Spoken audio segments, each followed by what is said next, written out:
ਸਤਿ ਸ਼੍ਰੀ ਅਕਾਲ ਜੀ। ਮੈਂ ਡਾਕਟਰ ਮਨਜੀਤ ਸਿੰਘ ਬੱਬਰ, ਗੁਰਦਾਸਪੁਰ ਮੈਡੀਸਿਟੀ ਤੋਂ।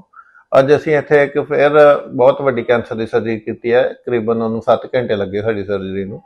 ਉਹਦੇ ਵਿੱਚ ਸਕੇਮਸ ਸੈੱਲ ਕਾਰਸੀਨੋਮਾ ਸੀਗਾ ਪੇਸ਼ੈਂਟ ਨੂੰ, ਤੇ ਡਾਕਟਰ ਪਾਰਸ ਖੰਨਾ ਤੇ ਡਾਕਟਰ ਜੀਸ਼ਸ ਵੀ ਅਨਸਥੈਟਿਸਟ ਸੀਗੇ। ਡਾਕਟਰ ਪਾਰਸ ਖੰਨਾ ਸਾਡੇ ਆਪਰੇਟਿੰਗ ਸਰਜਨ ਹੈ, ਹੀ ਇਜ਼ ਫਰੋਮ ਏਮਸ।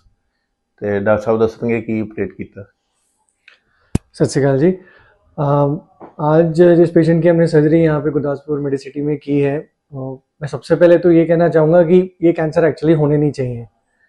इस पेशेंट को पिछले कई सालों से, बल्कि कई दशकों से, एक अपनी बाएं घुटने के पीछे एक जख्म था। वो जख्म आता था और टूट जाता था, और इस तरह के जख्म जिनको हम क्रोनिक अल्सर बोलते हैं, ये नासूर बन जाते हैं, कैंसर का शेप ले लेते हैं। तो ये बिल्कुल अवॉइडेबल कैंसर है।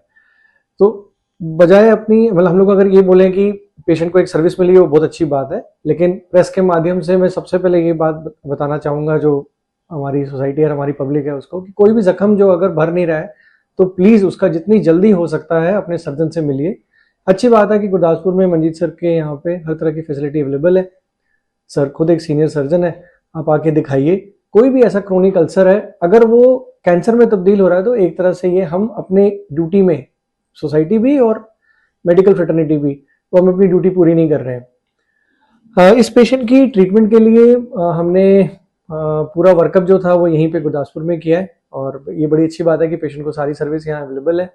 जैसा सर ने बताया कि इस सर्जरी में काफ़ी अलग अलग हिस्से होते हैं, इसलिए टाइम काफ़ी लगता है। मेरे को पूरा कॉन्फिडेंस है सर की जो एनेस्थीसिया टीम है और उसके बाद जो पोस्ट ऑप केयर टीम है, इस वजह से हम ऐसे एंडेवर्स यहाँ पे कर पाते हैं।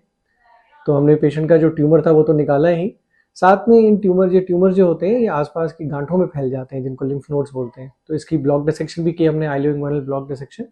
और उसके बाद क्योंकि लगभग 13 सेंटीमीटर बाय 9 सेंटीमीटर का एक बड़ा सा घाव बन जाता है, तो उस घाव को भरने के लिए फिर हमने फ्लैप रिकंस्ट्रक्शन की है परफोरेटर फ्लैप से।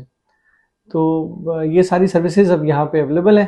लेकिन मैं फिर से ये रिक्वेस्ट करना चाहूँगा कि किसी भी पेशेंट को अगर कोई ऐसा जख्म होता है जो नहीं भर रहा है, तो प्लीज़ उसका घर पे मत रखिए, उसको इग्नोर मत करिए। जितनी जल्दी हो सकता है आके डॉक्टर मंजीत को दिखा के यहाँ पे और आगे सलाह लें।